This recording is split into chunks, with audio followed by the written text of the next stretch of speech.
Millions of people today consider themselves Christian Zionists, which means they believe that God made a promise to Abraham that gave what we call the Holy Land to Abraham and all of his physical descendants forever. But there are multiple contradictions in Christian Zionism that seem to be just ignored.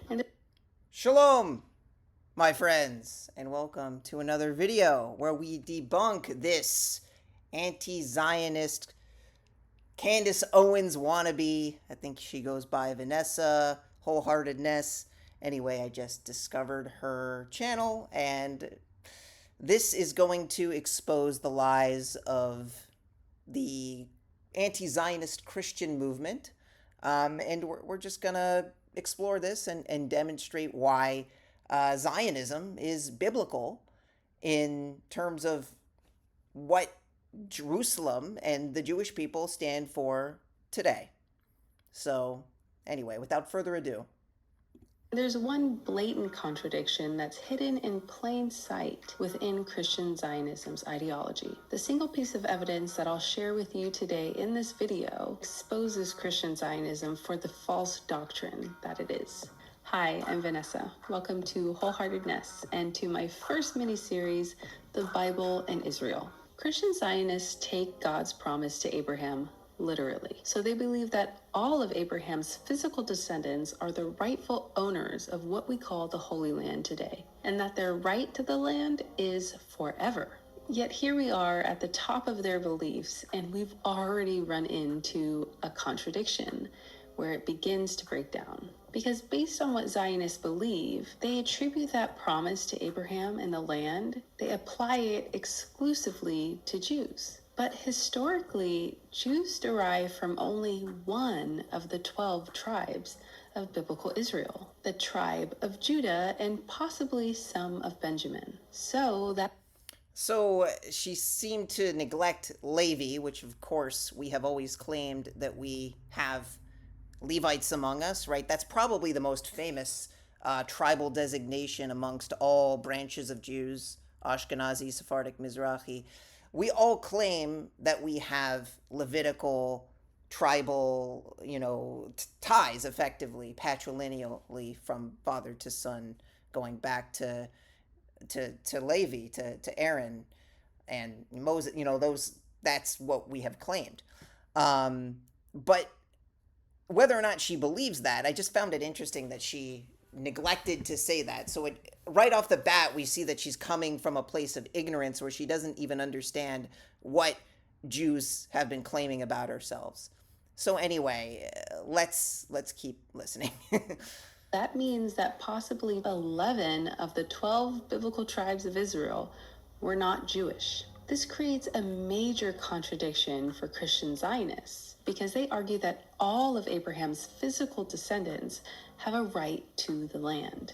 So once again, there's a misnomer here. The word Jew, right, in the Bible, especially within the context of, for example, like the book of Esther, right?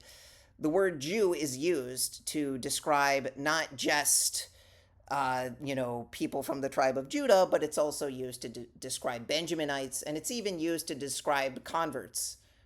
We can go specifically to the verse in question here. Let's go to, so in the book of Esther, for example, we can see specifically in the book of, let's go to the book of Esther real quick, describing Mordecai as so Mordecai, right, he's described as a Jew, right, a Benjaminite, but he's also, so here it is. So you have this man, there was a Judean man, right? It says Ish Yehudi, that means Jew in Hebrew, right? This word here, that is Jew in Hebrew, my friends. A Judean man, Jew, in Shushan capital, whose name was Mordecai, the son of Yair, the son of Shimei, the son of Kish, a Benjaminite, right? So even the word Jew is used to describe more than just the tribe of Judah. It can also refer to Benjaminites and, quite frankly, Levites as well. You see that in the book of Nehemiah and Ezra, where that word is used in that way. So once again, she's coming from a place of ignorance. Yet their entire movement is focused solely on Jewish people who only come from one of the 12 tribes, which means they're excluding most of Abraham's descendants from that promise. So we just debunked that, right? Once again, the way the word Jew is used colloquially today is just to refer to somebody who is a descendant of Abraham, Isaac, and Jacob, right? When somebody converts to Judaism, we call them a Jew. Does that mean that they're from the tribe of Judah specifically? Of course not, like in that exact sense. But that's the way the word is used because of its more loose understanding in the Bible in that way. And we'll go to other references for this if anyone is confused about this. It can be confusing, I get why, but it's just emphasizing that she does not understand what we mean when we say a Jew. She thinks that it only refers to the tribe of Judah. And clearly in the book of Esther it didn't. So as it's used colloquially today, we're referring to anyone who claim, who would be a part of the Jewish people either through conversion. And by the way, I'll show you the verse once again in the book of Esther. You see at the end of the book in Esther chapter 8, verse 17, it says, in every province and every city, wherever the king's order and his edict reached, there was joy and gladness for the Jews, right? And a banquet and a festive day. And many peoples of the land became Jews because the fear of the Jews was upon them. So even in the book of Esther, the word Jew is used for people who converted to become a part of our nation, Israel. They're called Jews. So yes, we have biblical basis for this. I'm not just making this up as a rabbinic, addendum to the Bible. This is biblical, what I'm saying. So anyone who's going to try to call me out for, you're quoting from Rabbi, I'm not. I'm quoting from Scripture. You can read it in a King James Bible for all I care. It says the same thing. Anyway. You might be wondering, well, aren't Jews the only biblical descendants from Abraham alive today anyway? Perhaps they just represent all of biblical Israel now, right? First, no. Historians and Jews themselves confirm that they come from one tribe, the tribe of Judah. And never once have they ever claimed to represent all of biblical Israel. And once again, have you ever met a Jew with the last name of Cohen? Okay, not everybody who has the last name of Cohen claims to be a Cohen. However, that's the reason why that surname exists on the whole amongst Ashkenazi, Sephardi, Mizrahi, all of our communities in the diaspora, because we have preserved the tribe of Levi. That's our claim. Okay? You also have the name Levi amongst Ashkenazi, Sephardi, and Mizrahi Jews. This person clearly has absolutely no clue what Jews believe about ourselves, and she's trying to explain something that she has no idea about, right? I mean, anyway, it's just sophomoric, ignorant ideas about what Jews are. Biblically, we've proven that it's not exclusive to the tribe of Judah. It can even refer to converts, and also simply the fact that we don't claim only to be from Judah. Come on. Anyway. 2, you might find yourself shocked at what I'm about to share. There's a piece of evidence that's alive and well today that I personally believe God preserved in part to expose the lie of Christian Zionism and to protect his church from it. Because, fun fact, there are still Samaritans alive to this day. If you watched my other video with my top 10 reasons why I'm not a Christian Zionist, you might know this already. They descend from the biblical tribes of Ephraim and Manasseh, but they're not Jews. And to me, if God preserved both Samaritans and Jews to this day, I can only assume that there are other physical descendants from the other tribes of Israel who are living throughout the world today. Yet, so that's not necessarily false. I'm sure there probably are people who are from other tribes, right? We have, I think, amongst Kavkazi Jews, because once again, we've established that Jews doesn't, the word Jew doesn't necessarily refer to only from the tribe of Judah, as we've definitively proven biblically and based on our, own tradition of, Levitical descent amongst us. that we claim in all sects of Jews. There's Kavkazi Jews and Bukharian Jews who have traditions of potentially being from the other tribes. To whether, some of there's other Jews alive today, who have, under, even Rabbinic Judaism that even have these claims. To what degree you want to believe this is up to you, but they exist, and there's not an issue with the idea that people, even amongst Ashkenazi Jews, maybe there's people that might have some sort of, Ephraimite lineage. I don't know about the Samaritans. Maybe they do, maybe they don't. But at the end of the day, it doesn't hurt the claim of Zionism, right? The idea that Samaritans exist. What is that?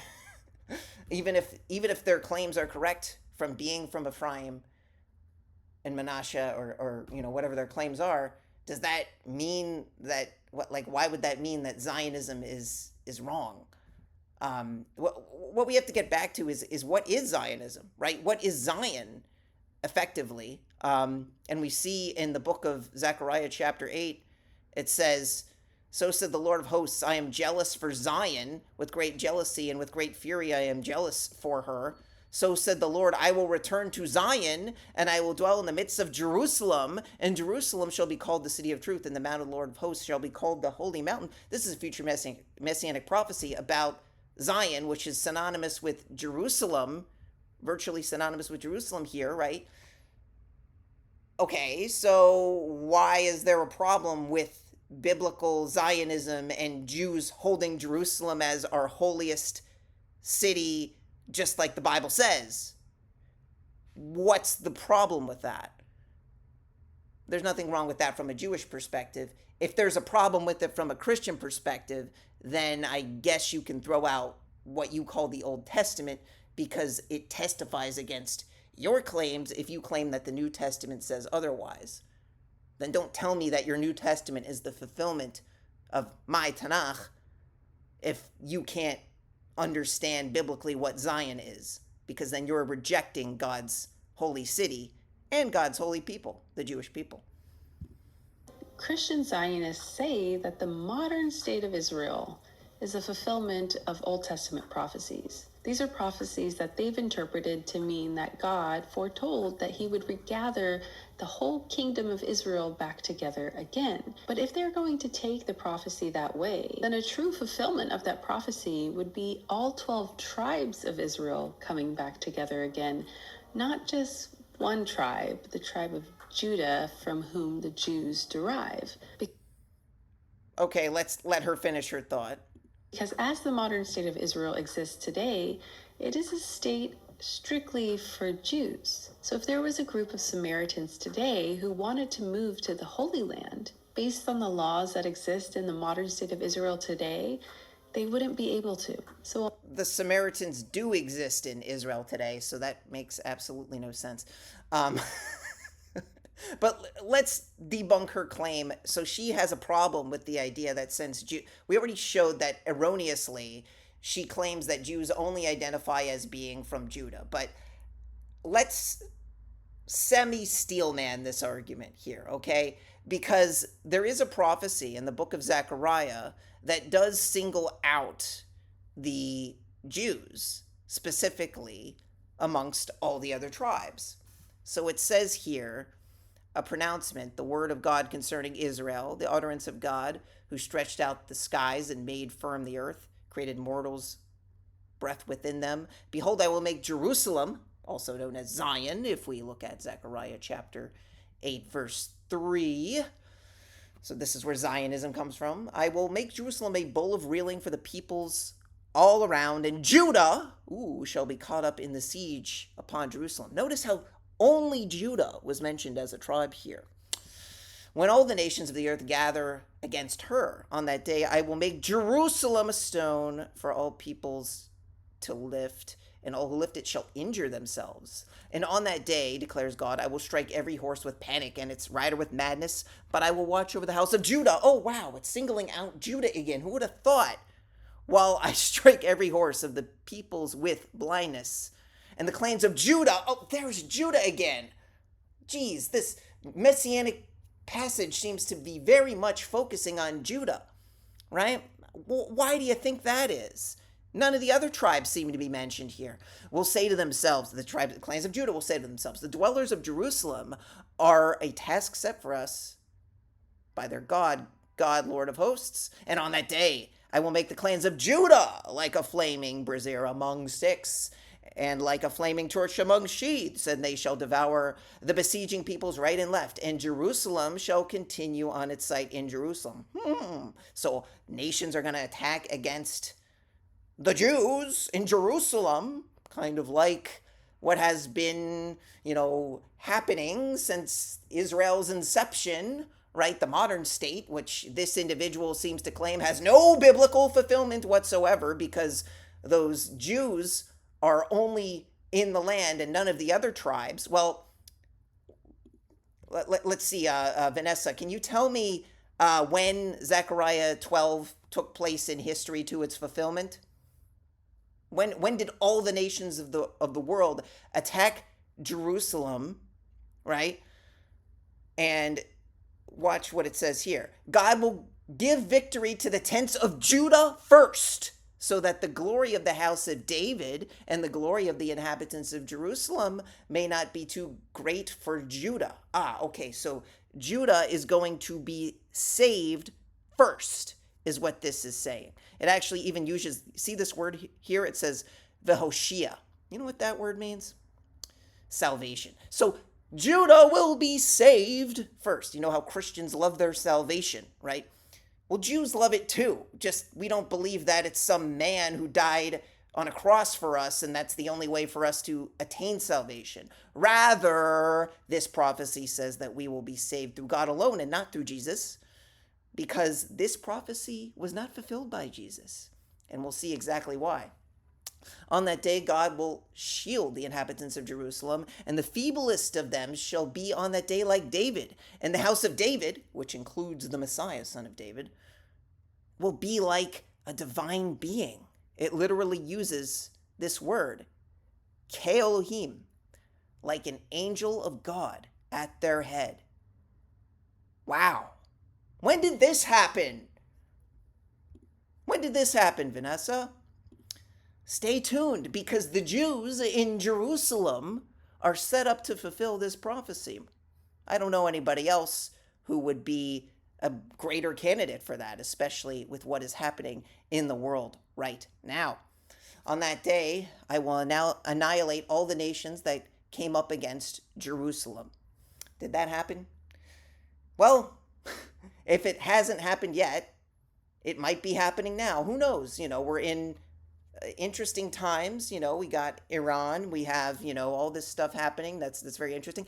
But for any of you Christians who are in doubt, this already happened at some point, here's the famous verse that Christians love to quote to Jews, right? I will fill the house of David, which includes the Messiah, and the inhabitants of Jerusalem with the spirit of joy and pity and compassion, and they shall lament to me about those who are slain, wailing over them as a favorite son, and showing bitter grief as over a firstborn.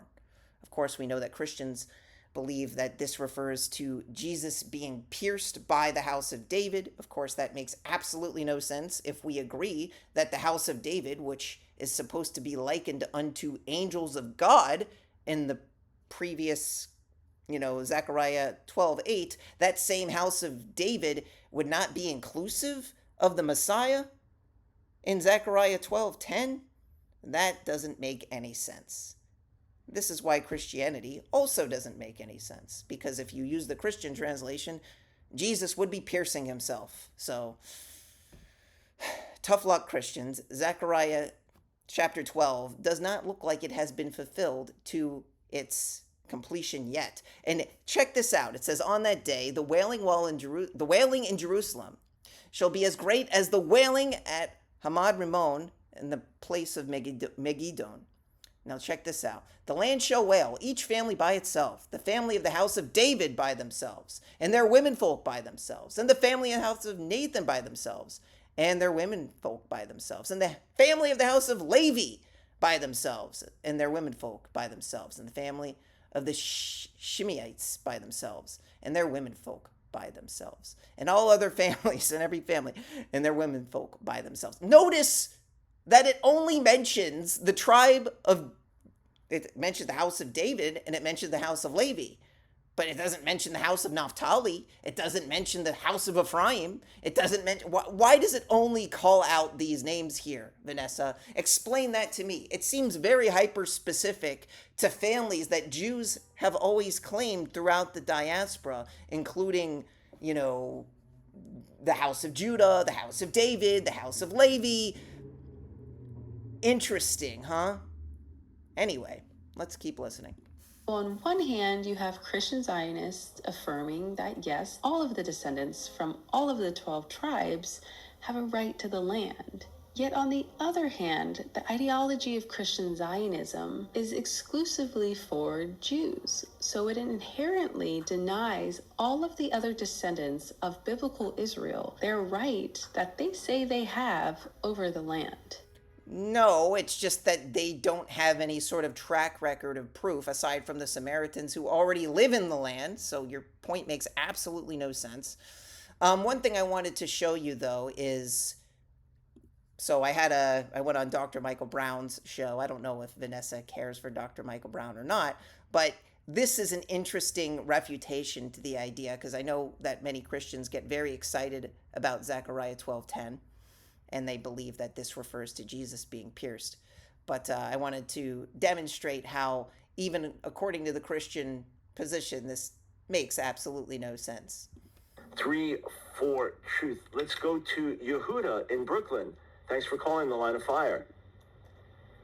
Shalom Aleichem. Aleichem shalom. Hear you again, Dr. Brown. Thanks. Yes, sir.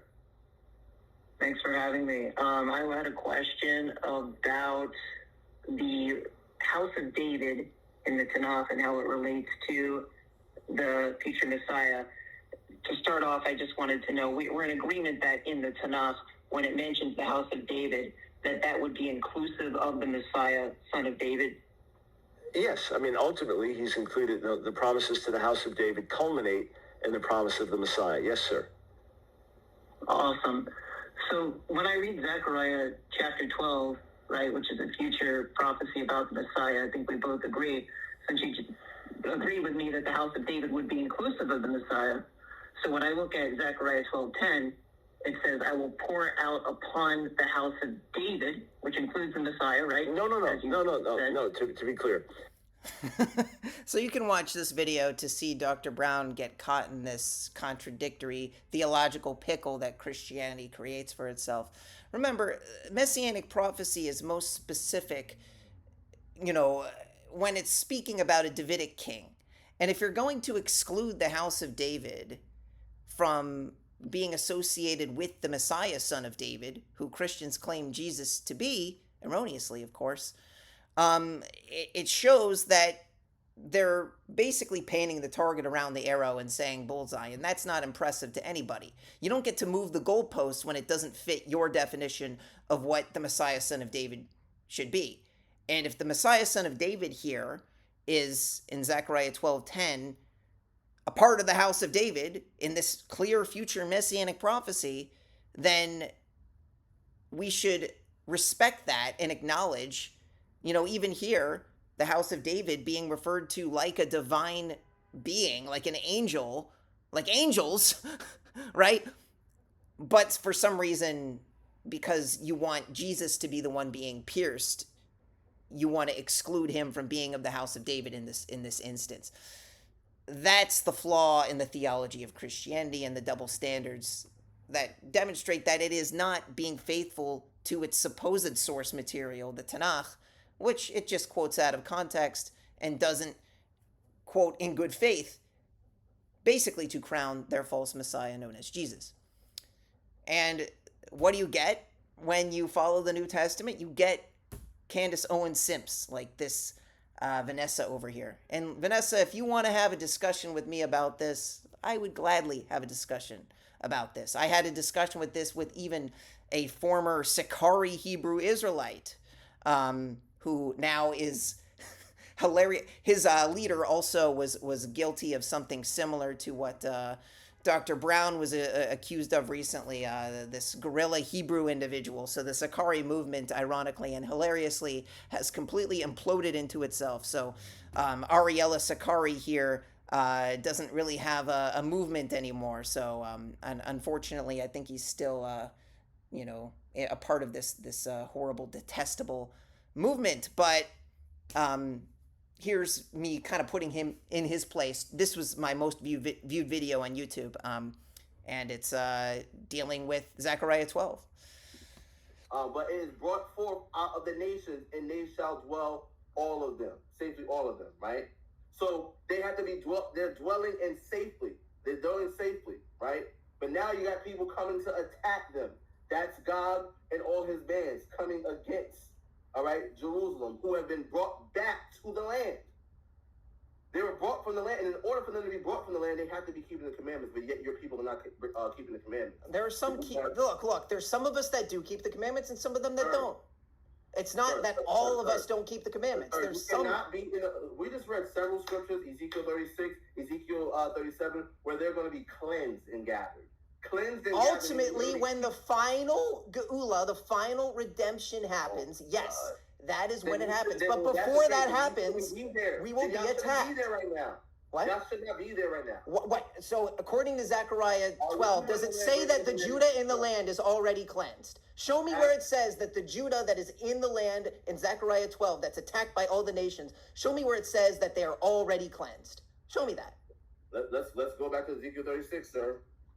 Let's go to Zechariah 12, because you made a claim that they have to be cleansed before they come to the land. Show me evidence that Judah was already cleansed when they were in the land in Zechariah 12 before the nations attacked them. Yehuda. That's your position. Sir. You cannot be in the land doing abominations in the land. Because God says if you're doing these things, you're going to be scattered elsewhere, right? We already read that in Ezekiel 36, right? So show me where it says that Judah is cleansed in Zechariah 12 before the nations attack them in Jerusalem. So actually, I can show you the opposite. I can show you where it says that the house of David will be cleansed during the time that the Jews are already in the land, not before they come into the land. At least with regards to the house of Judah in the land, here in Zechariah 12. We already read it. It's right here in Zechariah 12. It says, I will fill the house of David and the inhabitants of Jerusalem with a spirit of pity and compassion, and they shall lament. So this is the cleansing, but notice the chronology of when it happens. It's during the time that all the nations are attacking Judah in Jerusalem. That we just read, that we're going to be saved first when we're being attacked on all sides, right? That Judah's going to be like a flaming brazier among sticks and flaming torches among sheaths, and they shall devour all the people right and left, and Jerusalem shall continue on its site in Jerusalem. So we will already be in the land at that point, and then we will be cleansed. And if you want further evidence of this, just go to Zechariah chapter 13, right? It says on that day, in that day, right, a fountain shall be opened to the house of David and the inhabitants of Jerusalem for purging and lustration, right? So that's explicit. You want to see it in the King James, right? If you're a King James person, it says the same thing, right? It says in Zechariah chapter, let's go to chapter 13. It says, on that day there shall be a fountain opened for the house of David to the inhabitants of Jerusalem for sin and for uncleanliness. So that's the fountain of cleansing. And it happens after the point that we are attacked by the nations in Jerusalem, the Jews, the house of David, which is amongst, a more specific part of the house of Judah, which includes the Messiah. Okay? So there it is. We've debunked this anti-Zionist mentality 6 ways till Sunday. Anyway, let's keep watching. Because again, Most Christian Zionists believe that Jews have an exclusive right to the land. Yeah, it's starting to get a little weird. That's just one of the many contradictions hidden in plain sight within Christian Zionism. And we know that truth never contradicts itself, and it doesn't require all these mental gymnastics in order to make it work. So really, you have to do a lot of mental gymnastics to completely deny what's said in Zechariah chapter 12 and claim that all the tribes have to be there before, sort of like this charlatan Ariella Sakari. I think he goes by Ariella Shar now. I'll tag him in the video. I'm sure he won't respond because he's too scared. Being humiliated in front of, over 20,000 people is, and then to have your leader be exposed for the, disgusting things he was involved in, that's got to hurt. But what are you going to do? If you're going to deal with these, it's whatever. So when you look at Zechariah chapter 8, right, where we establish what Zion is, Jerusalem, right, it says at the end of the chapter, this future messianic prophecy that Jesus failed to fulfill. It says in those days, it says when 10 men of all the languages and the nations shall take hold of the skirt of a Jewish man, saying, "Let us go with you, for we have heard that God is with you." This wasn't fulfilled by Jesus, right? As anybody who watches my channel knows, Zechariah chapter 8, verse 19 concerns the house of Judah. And it says that these fast days concerning the destruction of the temple will turn into festivals of joy. Has nothing to do with the church, has nothing to do with Jesus. And that's why the New Testament doesn't quote this clear messianic prophecy dealing with Zion, right, by the way, and dealing with the future third temple, where it says that, they're going to be coming to Jerusalem, streaming to Jerusalem. And then we have in Zechariah chapter 14, where we even have the idea of Sukkot, right? Where it says, all who survive of the nations who came up against Jerusalem shall make a pilgrimage year by year to bow low to the supreme God of hosts and observe what in English is called the Feast of Booths. In Hebrew, this is Chag HaSukkot, the Festival of Tabernacles, or Sukkot, Sukkot, however you want to say it. And it says, whoever doesn't go up to make this pilgrimage, they shall not receive rain, and there's going to be a plague to the Egypt. So I guess, when you have these anti-Zionist Christians who seem to think that they know what Jews are, what Zionism is, and they have to completely divorce themselves from these clear biblical definitions in order to make their Jesus narrative fit so that they can basically hate on Jews, that you're following a falsehood. Ash Mays, this is Christianity. I've been having, I know on YouTube you see some of my videos featuring, him. I mean, if you're listening to this man, this is the ugly side of Christianity. This is what you get from the false New Testament. It's not pretty. Sometimes you get Dr. Michael Brown's. Sometimes you get a Brother Nathaniel. They're reading the same New Testament, and they're coming to very different conclusions about Jews. And I think Zechariah chapter 8 gives us a perfect picture here of what the Messianic era is going to look like. And there's a glaring absence of Zechariah chapter 8 in the New Testament, even though it's clearly a future Messianic prophecy. Ariella Sakari sure didn't know anything about it. But this is the signature of who the Jews are.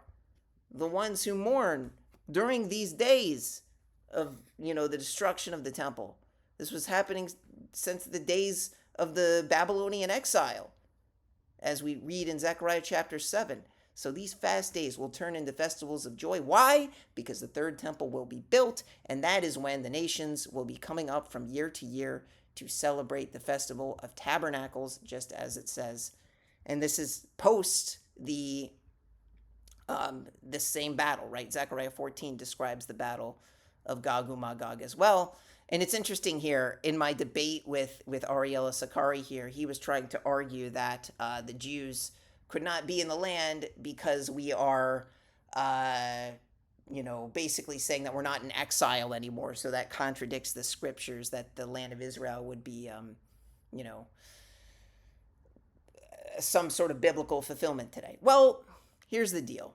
It actually uses this word. See this word here? It says, I will gather all the nations to Jerusalem for war. So this obviously either is in the process of happening or will be future. And the city shall be captured, the houses plundered, the women violated, and a part of the city shall go into exile. Well, this word right here, what is the word used here? It's bagola, right? So we talk about galut, right?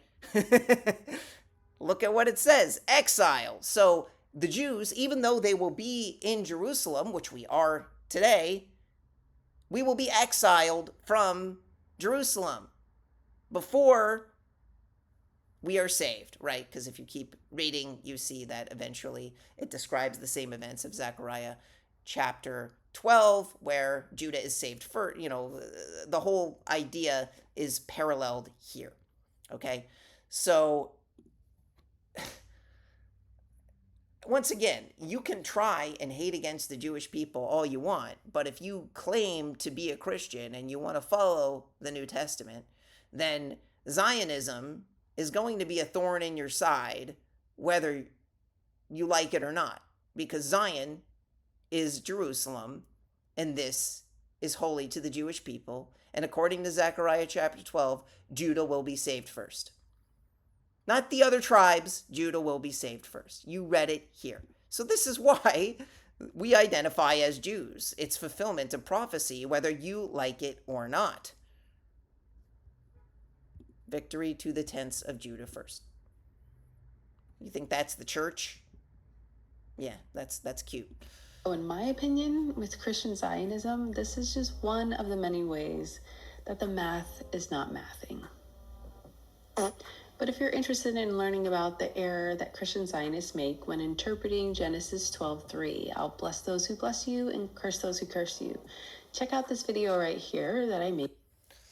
So yeah, you see here, this is pretty easy debunking if you've been following my channel. But this is the ignorance out there, right? We know Hosea chapter 3, right? Our favorite messianic prophecy, verses 4 and 5. Children of Israel shall remain many days, having neither king nor prince nor sacrifice nor pillar nor ephod nor teraphim. And afterwards the children of Israel shall return and seek the Lord their God and David their king, and they shall come trembling to the Lord and to his goodness at the end of days, not before the destruction of the second temple. It doesn't say that we're going to miss our king or miss our sacrifice because Jesus already came or some nonsense like that. No. This is a future prophecy, and Zechariah 12 is in the process of happening with the current modern state of Israel. The Jews are in Jerusalem, all set up to fulfill this prophecy. So come at us. I wouldn't recommend it. Nations of the world, Iran, right? Hezbollah and Hamas already tried their luck with that. I would not recommend you being anti-Zionist and against us, because biblical prophecy seems to be on the side of Jews who actually care to keep the Torah and aren't against keeping it like most Christians seem to be. Anyway, this is the true message. I want to end this on a very positive note. I want to end this with what the future messianic era is supposed to look like. I love to end with this regarding the future messianic era of Jews and Gentiles living together in peace. It says, I will bring them to my holy mount, and I will cause them to rejoice in my house of prayer. Their burnt offerings and their sacrifices shall be acceptable upon my altar. For my house shall be called a house of prayer for all peoples. This is the third temple, my friends. May it happen speedily in our days. I hope this video has been a blessing to you all. Please like, share, and subscribe. Shalom Aleichem.